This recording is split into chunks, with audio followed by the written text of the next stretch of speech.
Hi friends, എല്ലാവർക്കും പുതിയൊരു വീഡിയോയിലേക്ക് സ്വാഗതം. ഡി.എൽ.എഡ് അഡ്മിഷൻ 2025 ബന്ധപ്പെട്ട് കൊല്ലം ജില്ലയുടെ ഫൈനൽ റാങ്ക് ലിസ്റ്റ് പ്രസിദ്ധീകരിച്ചിട്ടുണ്ട്. dd.kollam.blogspot.com എന്ന വെബ്സൈറ്റാണ്. ലിങ്ക് ഞാൻ ഡിസ്ക്രിപ്ഷൻ ബോക്സിൽ കൊടുത്തിട്ടുണ്ട്. അപ്പോൾ ഇവിടെ നിലവിൽ ഇപ്പോൾ വന്നിട്ടുള്ളത് ഗവൺമെൻറ് എയ്ഡഡിൻ്റെ ഹ്യൂമാനിറ്റീസ് ഗ്രൂപ്പിൻ്റെ റാങ്ക് ലിസ്റ്റ് മാത്രമാണ് വന്നിട്ടുള്ളത്. സയൻസിൻ്റെയും കൊമേഴ്സിൻ്റെയും ഒക്കെ ഉടനെ തന്നെ വരും. ചിലപ്പോൾ ഇന്ന് ഉച്ച കഴിയുമ്പോൾ വരാം, അതല്ലെങ്കിൽ നാളത്തേക്കൊക്കെ തന്നെ വരാനുള്ള സാധ്യത ഉണ്ടാകും.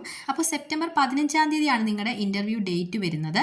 വെന്യൂ പറയുന്ന മലയാളി സഭ NSS UPS തേവള്ളി.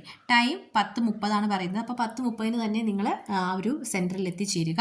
എല്ലാ ഡോക്യുമെൻറ്റ്സും നിങ്ങൾ ആപ്ലിക്കേഷനോടൊപ്പം വെച്ച എല്ലാ ഡോക്യുമെൻറ്റ്സിൻ്റെയും ഒറിജിനൽ നിങ്ങൾ തീർച്ചയായിട്ടും കൊണ്ടുപോകണം. പ്രത്യേകം ശ്രദ്ധിക്കേണ്ട കാര്യം, നമ്മുടെ ആ ഒരു ലിസ്റ്റിൽ ഷുവർ ലിസ്റ്റും അതുപോലെ തന്നെ വെയിറ്റിംഗ് ലിസ്റ്റും കൊടുത്തിട്ടുണ്ട്. അപ്പോൾ ഷുവർ ലിസ്റ്റിൽ ഉൾപ്പെട്ട എല്ലാ വിദ്യാർത്ഥികളും നിങ്ങളുടെ എല്ലാ ഡോക്യുമെൻറ്റ്സിൻ്റെയും ഒറിജിനൽ TCയും CCയും ഉൾപ്പെടെയുള്ള ഡോക്യുമെൻറ്റ്സ് നിങ്ങൾ കൊണ്ടുപോകുക. കാരണം നിങ്ങൾക്ക് അഡ്മിഷൻ ഉറപ്പാണ്. ഓക്കെ, അപ്പോൾ നിങ്ങൾക്ക് അവിടെ ചെന്ന് കഴിഞ്ഞാൽ നിങ്ങളുടെ ഈ ഡോക്യുമെൻറ്റ്സ് എല്ലാം കറക്റ്റ് ആണെന്നുണ്ടെങ്കിൽ നിങ്ങൾക്ക് അപ്പോൾ തന്നെ നിങ്ങൾ പറയുന്ന കോളേജ് നിങ്ങൾക്ക് അവിടെ ലഭിക്കുന്നതാണ്.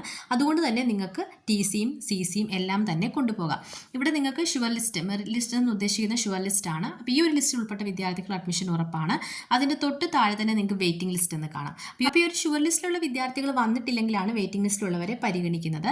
അതെങ്ങനെയാണെന്ന് ചോദിച്ചാൽ, ഇപ്പം ഷുവർ ലിസ്റ്റിൽ ഇപ്പോൾ ഒരു SC വിഭാഗത്തിൽ വരുന്ന ഒരു കുട്ടി വന്നിട്ടില്ല, അങ്ങനെയെങ്കിൽ ഇവിടെ വെയിറ്റിംഗ് ലിസ്റ്റിൽ SC വിഭാഗത്തിൽ വരുന്ന ആദ്യം കിടക്കുന്ന കുട്ടിയായിരിക്കും പിന്നീട് അവർ വിളിക്കുന്നത്. അപ്പോൾ ഈ ഒരു രീതിയിലാണ് വെയിറ്റിംഗ് ലിസ്റ്റിലുള്ളവർക്ക് അഡ്മിഷൻ ലഭിക്കുന്നത്. ഇപ്പം നമ്മൾ പറയുമ്പോൾ ഷുവർ ലിസ്റ്റിൽ ഇപ്പം ഒന്നാമത് കിടക്കുന്ന ആ ഒരു കുട്ടി വന്നിട്ടില്ല എങ്കിൽ അതേ കാറ്റഗറിയിൽ വരുന്ന വെയിറ്റിംഗ് ലിസ്റ്റിലുള്ളവരെയാണ് വിളിക്കുന്നത്. അല്ലാതെ വെയിറ്റിംഗ് ലിസ്റ്റിൽ ഫസ്റ്റിൽ കിടക്കുന്ന കുട്ടിയല്ല വിളിക്കുന്നത്. ആ ഒരു കാറ്റഗറി വൈസിലായിരിക്കും വെയിറ്റിംഗ് ലിസ്റ്റിലുള്ളവരെ വിളിക്കുക. അപ്പോൾ ആ ഒരു കാര്യം നിങ്ങൾ ശ്രദ്ധിക്കുക. വെയിറ്റിംഗ് ലിസ്റ്റിലുള്ള വിദ്യാർത്ഥികൾ ശ്രദ്ധിക്കേണ്ട മറ്റൊരു കാര്യം, ഇപ്പോൾ നിങ്ങൾ ഏതെങ്കിലും കോഴ്സുകൾക്കൊക്കെ ഓൾറെഡി അഡ്മിഷൻ എടുത്തിട്ട് പഠിച്ചുകൊണ്ടിരിക്കുന്ന കുട്ടികളൊക്കെ ആണെങ്കിൽ നിങ്ങൾ TC ഒന്നും ഇപ്പോൾ വാങ്ങണ്ട. നിങ്ങൾക്ക് ഈ ഒരു DLEDന് അഡ്മിഷൻ ലഭിച്ചു എന്ന് ഉറപ്പ് വന്നതിന് ശേഷം മാത്രം നിങ്ങൾ ആ ഒരു കോളേജിൽ നിന്ന് TC വാങ്ങിയാൽ മതി. ഓക്കെ, TC മാത്രം നിങ്ങൾക്ക് അവിടെ ഒഴിവാക്കാം. ബാക്കി ഉള്ള സർട്ടിഫിക്കറ്റുകൾ എല്ലാം ഒറിജിനലും കോപ്പിയും നിങ്ങൾ ഒറിജിനൽ എടുക്കുക. അതിനോടൊപ്പം നിങ്ങൾ എല്ലാത്തിൻ്റെയും കോപ്പിയും കൂടെ നിങ്ങൾ കരുതിക്കൊള്ളുക. അപ്പോൾ നിലവിൽ ഗവൺമെൻറ് എയ്ഡഡിൻ്റെയാണ് വന്നിട്ടുള്ളത്. സെൽഫ് ഫിനാൻസിൻ്റെ ഒക്കെ ഇനി തുടരെ വരും. അപ്പോൾ വരുന്നതനുസരിച്ച് നിങ്ങൾക്ക് ആ ഒരു അപ്ഡേഷൻ നൽകുന്നതായിരിക്കും. ഇത്രയും കാര്യങ്ങളാണ് വീഡിയോയിൽ ഷെയർ ചെയ്യാനുള്ളത്. ഏറ്റവും ലേറ്റസ്റ്റ് അപ്ഡേറ്റുമായിട്ട് വീണ്ടും കാണാം. അതുവരെ ബൈ, താങ്ക്